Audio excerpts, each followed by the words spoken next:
what is going on? I thought while I'm here, stuck at home in this shitty weather in Melbourne, I will do a run through of the Cfmoto 800 MT Explore menu system and screen.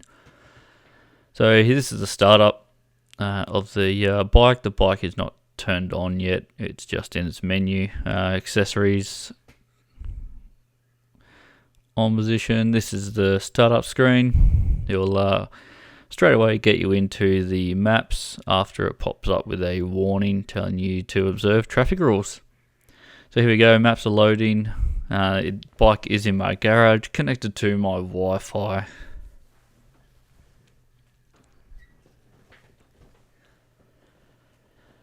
So it's still connecting at this time, so I can't use the maps, but we'll go into the phone system. So you can dial a number manually, go into your contacts. Your contacts pop up on the right hand side there. I've just blurred them out just so you don't start calling my mates.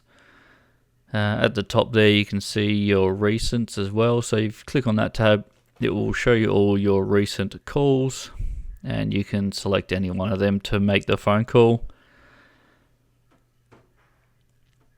Going into your music, my phone isn't connected or phone's connected, not playing music, so this doesn't work at the moment. I'll show you that in a minute.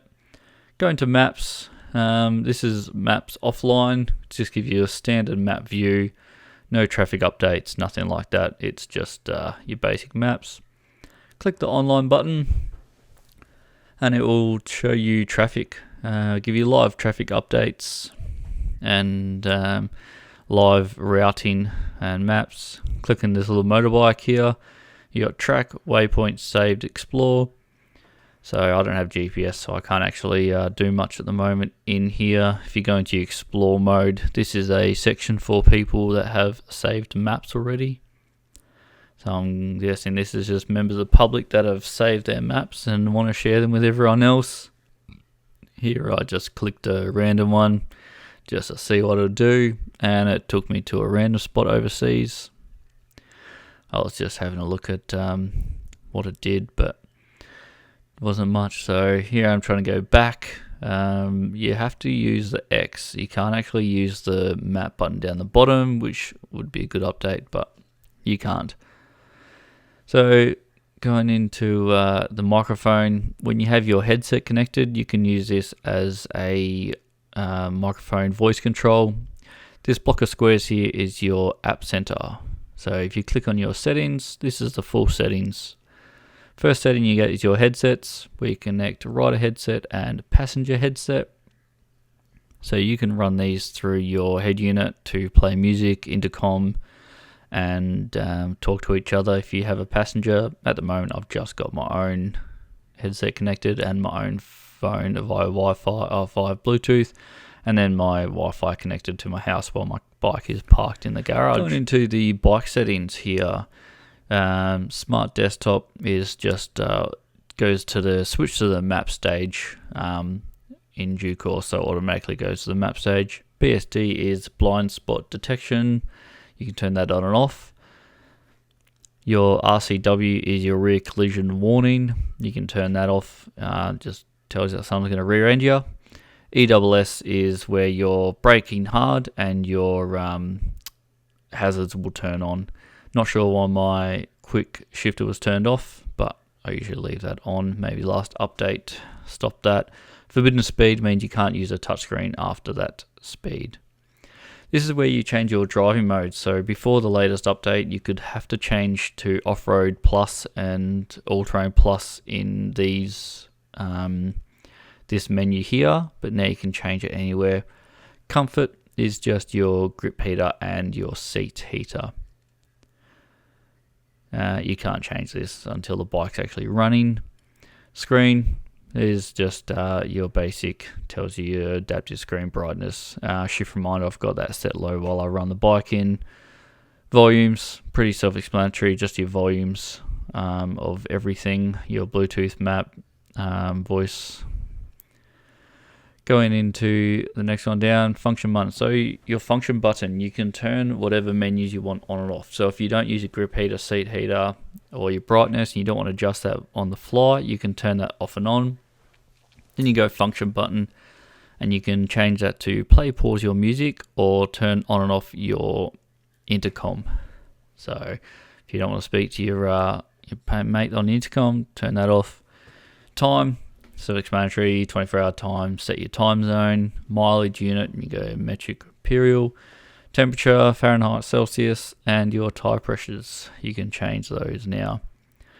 Going into the About page here, this is where you change your, or you can check what software version and everything you are running on your bike, and then it just tells you how much storage you've got left on your bike. So that's it for the settings. Apple CarPlay, I don't have an Apple phone, so I can't use that. GeForce is just a basic GeForce app. It tells you how many G's you're pulling when you're turning and braking. I tried to shake my bike here to see if it worked. Didn't want to work. Calibration, you can calibrate this while your bike is on the center stand like mine is now. Just hit calibrate and it will complete. Theme, there's 4 themes you can choose from: standard, sport, future, and pro. Pro's locked. No idea how to unlock it. No idea how to. I haven't seen any settings for it, so work that out later. Faults, this just tells you if there's any faults with your vehicle. Currently the vehicle has no faults, so it doesn't apply. Membership center just tells you if your system needs an update. Tells you if your operating software is the latest, which it is 1.00.41. Going back at the top there is how you log in and out of your account, which also links to your phone app.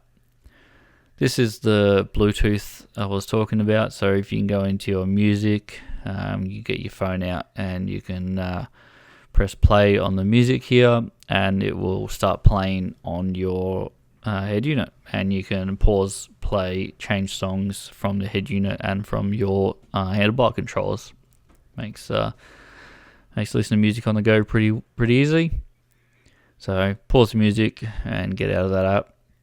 Swipe across, basic, go back to your phone app. Same thing. You can access it from this app or that corner app, but it's the same thing. Motorplay connects to your Carbit app. I don't have the app. I don't really plan on using it, so I haven't connected it, and I don't really want to connect it.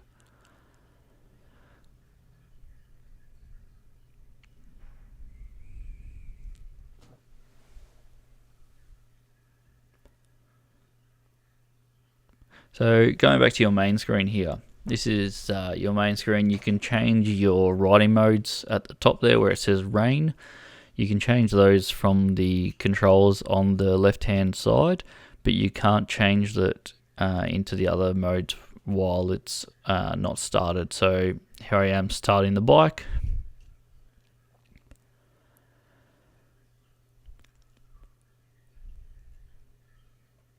And this is where it lets me change into off-road, off-road plus, all-terrain, and all-terrain plus. And as you can see, it gives you warnings say front and rear ABS is turned off, and your traction control is also turned off. And it also lights up on the dash there to show you what is turned off. Since the new update, this is much better than having to go into the actual menu and change it, and then having to agree after 3 seconds that you agree that you know traction control and ABS is turned off. I believe you can change these on the fly now if you just decelerate, let go of the accelerator, change mode, and then continue on. But I haven't tried that just yet, so don't quote me on that. Apart from that, there's not too much else. If there is anything else you wish to know about the bike, just comment below, let me know, and I will endeavour to try to do a video for you on any features. I'll be doing a video of modifications coming up as well, so hope you enjoy, subscribe, and see you on the next one.